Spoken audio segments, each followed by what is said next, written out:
하나님 말씀 사사기 7장 9절에서 18절까지의 말씀입니다. 사사기 7장 9절에서 18절의 말씀입니다.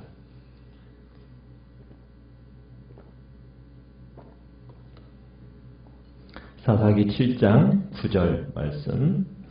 그 밤에 여호와께서 기드온에게 이르시되 일어나 진영으로 내려가라. 내가 그것을 내 손에 넘겨 주었느니라.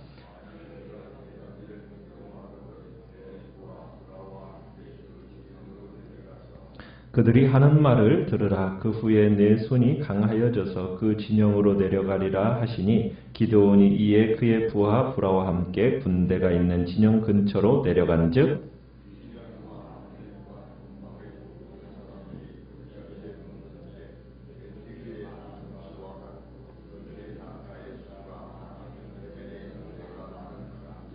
기드온이 그곳에 이른즉 어떤 사람이 그의 친구에게 꿈을 말하여 이르기를 보라 내가 한 꿈을 꾸었는데 꿈에 보리떡 한 덩어리가 미디안 진영으로 굴러 들어와 한 장막에 이르러 그것을 쳐서 무너뜨려 위쪽으로 엎으니 그 장막이 쓰러지더라.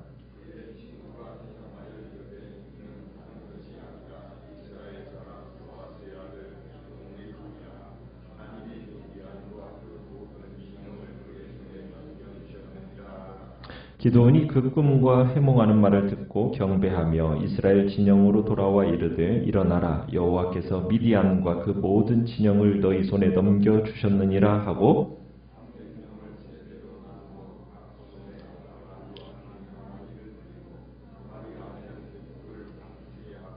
그들에게 이르되 너희는 나만 보고 내가 하는 대로 하되 내가 그 진영 근처에 이르러서 내가 하는 대로 너희도 그리하여 나와 따르는 자가 다 나팔을 불거든 너희도 모든 진영 주위에서 나팔을 불며 이르기를 여호와를 위하라 기드온을 위하라 하라 하니라. 아멘. 오늘 말씀의 제목은 승리의 약속과 증표라는 제목으로 말씀을 나눕니다. 이스라엘 백성들과 이제 미디안 백성들이 전투를 벌이게 되는 데 있어서 제일 처음에 모여든 숫자는 32,000명의 숫자가 모여들었어요. 그러나 미디안의 13만 5천에 비하면은 정말 턱없이 부족한 숫자인데 하나님은 이 32,000이라는 숫자조차도 많다고 말씀하시면서 그들을 돌려보내라고 말씀을 하시죠.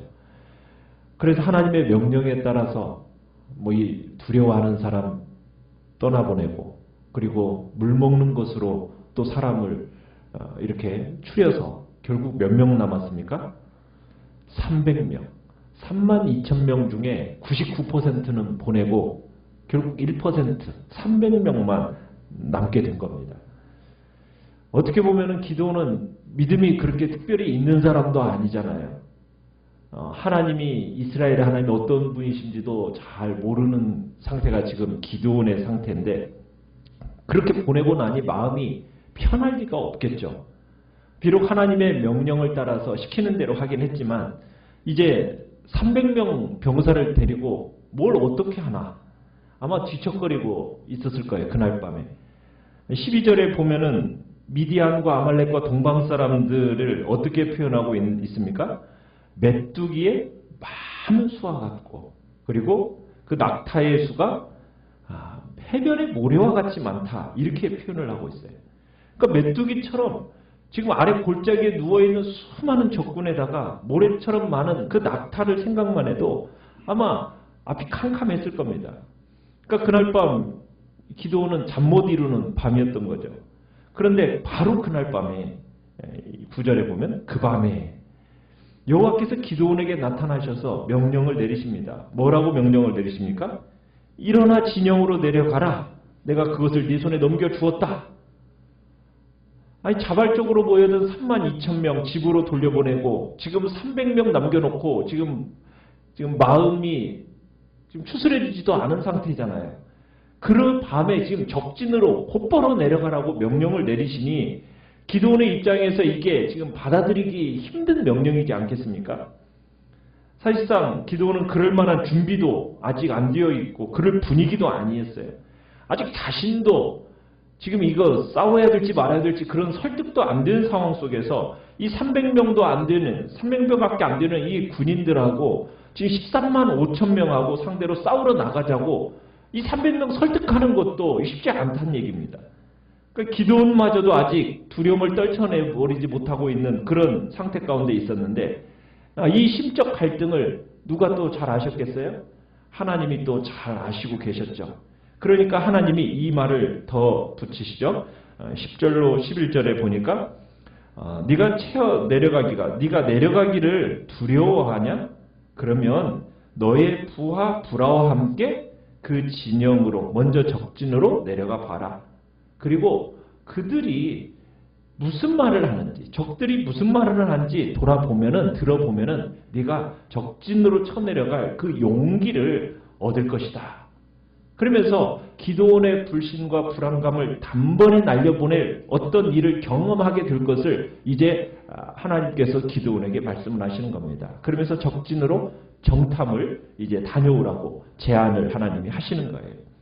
참 하나님은 참 승리를 보장하시면서도 기드온의 마음의 그 두려움과 그 마음의 상태를, 심적 상태를 잘 아시는 하나님이 오래 참으시면서, 그러면서 이 부족한 종을 설득시키시는 하나님의 그 배려심과 노력을 우리가 엿볼 수가 있습니다. 자, 아직까지 하나님을 전적으로 믿지 못하는 이 기드온, 이제 하나님이 제시한 조건을 선택했습니다. 그래서 이제 기드온이 그 브라를 데리고 이제 미디안 군대를 진친 이제 산 아래로 내려갔어요. 자, 적의 진영으로 막 접근을 했는데 13절에 보시면은 막 접근하는데 갑자기 두 병사가 이야기하는 소리가 들립니다. 자, 그 순간 이제 기드온과 그 부하가 이제 그 자리에 멈춰 섰어요. 근데 한 병사가 다른 병사에게 꿈 이야기를 해주는 겁니다. 꿈 이야기를 들려주는 거예요. 그 꿈 이야기는 뭐예요? 보리떡 한 덩어리가 미디안 진으로 굴러 들어오더니 그 진을 쑥대밭으로 만들었다라는 거예요. 그런 꿈을 꿨다는 거예요. 자, 그래서 이 꿈이 도대체 무슨 꿈일까? 우리가 들을 때 뭐 별로 해석이 쉽지 않잖아요? 그런데 이 꿈을 들은 병사가 너무나 쉽게 해몽해 주는 거예요. 뭐라고 해몽을 해줍니까? 그 꿈 이야기를 들은 병사가 서슴지 않고 미디안 진영을 쑥대밭으로 만든 보리떡은 다름이 아닌 누구다? 기드온이다. 이렇게 풀이해 주는 거예요. 그리고는 하나님이 자신들을 기드온의 손에 넘겨주셨다. 이렇게 해석을 해주는 겁니다. 기드온은 지금 그 꿈과 그 해몽의 이야기를, 병사들의 그 이야기를 듣고서는 놀라지 않을 수가 없었죠. 그러면서 그 심령에 모든 일이 하나님의 손에 달려있구나라는 사실을 기드온이 깨닫게 됩니다.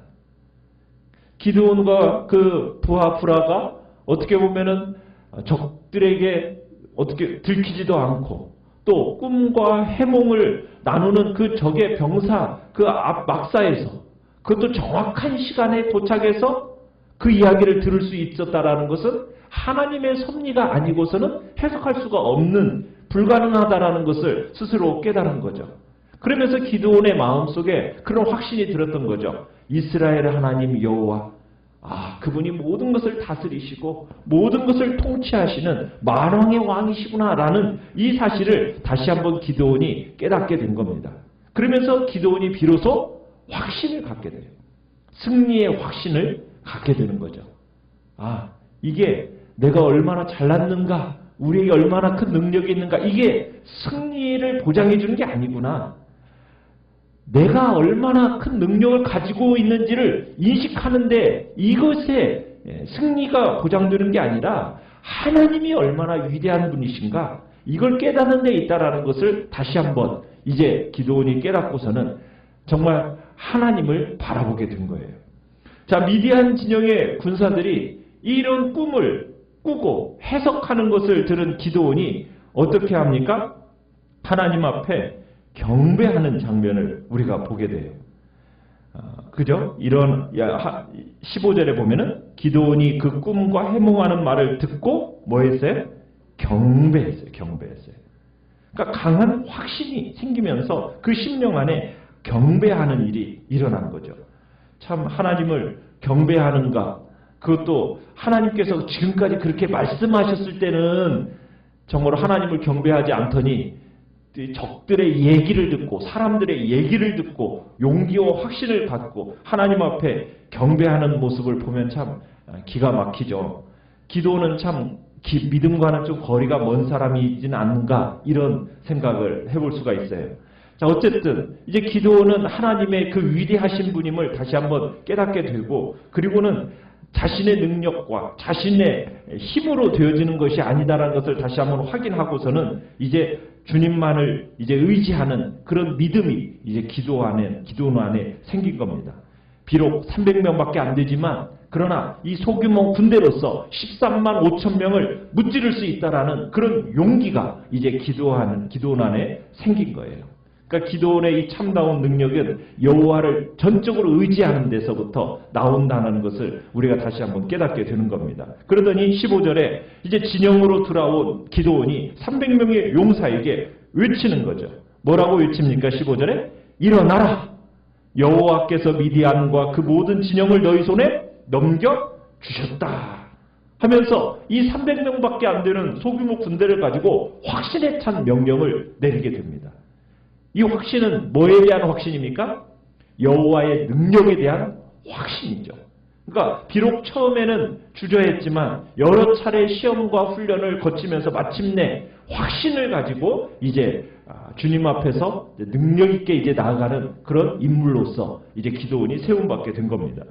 이제 기도원이 16절에 보면은 300명을 세 부대로 나눕니다. 그리고 각 사람에게 준 게 있어요. 뭘 주었어요? 나팔, 그리고 빈 항아리, 그리고 항아리 안에 감출 횃불. 그리고서는 이제 왼손에는 횃불을 들게 하고 오른손에는 나팔을 들도록 합니다. 그리고서는 미디안 진영을 에워싸서 신호에 따라서 일시에 이제 항아리를 부수고 숨겨두었던 횃불을 치켜 들고 나팔을 불면서 18절 끝에 보면은 뭐라고 외치라고 얘기하고 있습니까? 여호와를 위하라, 기드온을 위하라, 이렇게 하면서 소리치라고 명령을 내리죠. 1대 450입니다. 한 명이 450명을 이렇게 싸워야 되는 그런 상황, 이런 적군을 대항해서 싸워야 되는 이 소수 정예의 군, 이게 전략이 어떻습니까? 좀 그럴듯합니까? 전혀 그럴듯하지 않은 전략이지요. 예. 좀 이 전술은 어떻게 보면은 여리고 정복을 할 때 했던 것과 비슷한 좀 황당한 전술이긴 합니다. 그런데 이런 전술이 도대체 무슨 효과를 기대할 수 있을 것인가? 메뚜기처럼 수많은 적군 앞에서 이 변변한 무기 하나 없어요. 칼을 든 게 아닙니다. 뭘 들었어요? 항아리에 숨겨진 횃불 하나 들고, 그리고 나팔 하나 들고, 도대체 뭐 하겠다는 겁니까? 언뜻 보기에는 정말 애들 장난 같지 않습니까? 자, 그런데 하나님께서 사용하시는 이 전략은 기습 공격에 공포감을 조성하는 심리 전술입니다. 그래서 이들 지금 미디안 군인들 사이에서는 지금 한 병사가 지금 꿈에서 해몽해 줬듯이 기드온 군대에 대한 두려움을 하나님이 미디안 군대 마음속에다 지금 다 불어넣으신 거예요. 그러니까 두려움이 지금 미디안 군대 군인들 사이에 다 퍼져 있다는 얘기입니다. 그 속에서 하나님이 주시는 이 전략을 사용하면 갑자기 들려오는 나팔 소리에다가 또 뭔가 심하게 깨지는 소리, 갑자기 사방에서 막 횃불이 막 빛이 막 일어나면은 공포감을 불러일으키면서 그들의 마음속에 심한 그 충격을 줄 수 있는 방식이라는 거죠. 왜? 이미 하나님이 뭘 그들의 마음속에 심어주었기 때문에, 공포심을 그 마음속에 이미 심어주셨기 때문에 하나님께서 이 전술을 통해서 승리하게 하실 것을 우리는 생각할 수가 있는 겁니다. 참 이스라엘 군인들은 창과 칼을 가지고 싸운 게 아닙니다. 횃불과 나팔로 결국에는 승리하게 됩니다. 결국 승리는 우리 자신들의 능력이 아니라는 거죠. 전쟁에서 승리하는 것은 무엇으로 승리하는 겁니까? 전쟁은 누구에게 속한 거예요?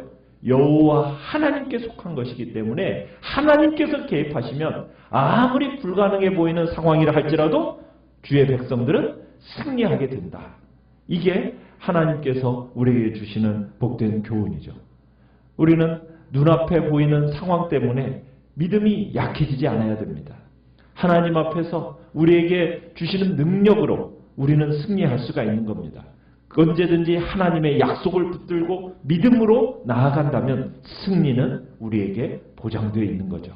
우리의 힘과 우리의 지혜와 우리의 능력이 아니요 오직 하나님 만군의 여호와이시여 이 땅 모든 것을 다스리고 통치하시는 만왕의 왕이신 그분에 대한 신뢰와 믿음이 그리고 그분의 약속의 말씀이 그 붙들고 나아가는 것이 승리의 비결임을 오늘 이 시간에도 우리가 다시 한번 확신하면서 오늘 한 날 또 믿음으로 주님의 말씀을 붙들고 살아가겠다고 결단하는 귀한 시간이 되시기를 간절히 바랍니다. 오늘 말씀을 생각하면서